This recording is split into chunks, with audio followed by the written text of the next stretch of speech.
Narrowing down your shortlist.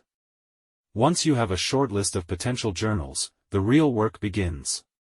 It's time to go into some serious detail and investigate your shortlisted journals against several essential factors. We've split this section down into all the things you'll need to consider when it comes to picking the right journal for you. Number 1. Get familiar with the journal's content. Reviewing past issues of the journals you're interested in is the first step to narrowing down your choice. By familiarizing yourself with the content the journal publishes, you'll gain a greater understanding of whether your own research is the right fit for it.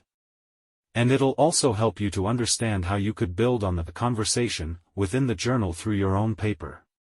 A good way to keep up to date with the research being published in the journals you're interested in is by signing up for Table of Contents alerts. You can do this for Taylor and Francis journals by registering for an account on Taylor and Francis Online. Once you're set up, you'll receive an email when new articles and issues are published in the journals you've selected. Number 2. Review the journal aims and scope.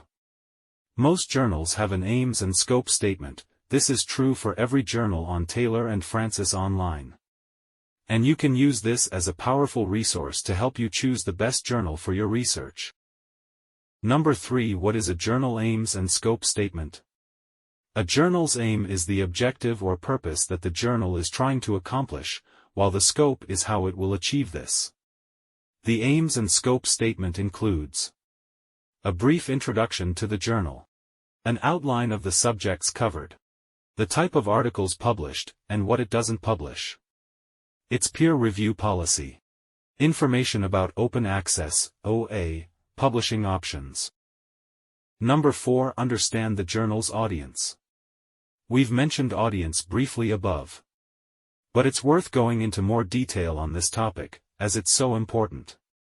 After all, you know better than anyone who it is that you want to read your research, so making sure that the journal's audience aligns with your expectations is crucial. On the other side, it's also vital to submit to a journal where you're confident your research will be relevant to their audience, because otherwise, you risk rejection. If you think researchers or practitioners in other fields will be interested in your study, a journal that covers a broad range of topics may be best. On the other hand, if only researchers and practitioners in your field are likely to want to read your study, then a field-specific journal is likely to be a better match. Number 5. Get to know the journal's policies and procedures. Every journal has its own set of policies and procedures. These can cover everything from how they conduct peer review to the process for submitting your article. You may well have your own view on which type of peer review you'd prefer for your article, in which case this is an important consideration. Take a look at our peer review resources to get an idea of what options you will need to choose from.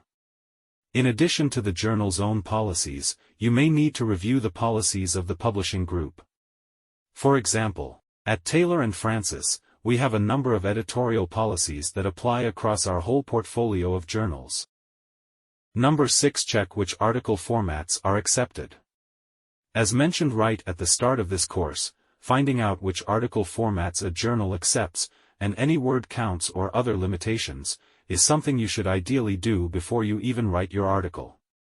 Imagine cutting down 4,000 words of research paper to 2,000, or reducing references from 65 to 40 because that's the limit imposed by your target journal. Keeping specifications of a journal in mind while writing will save you a lot of time and unnecessary trouble towards the end. The formats of article accepted by a journal are usually specified in the journal's aims and scope statement, as mentioned earlier.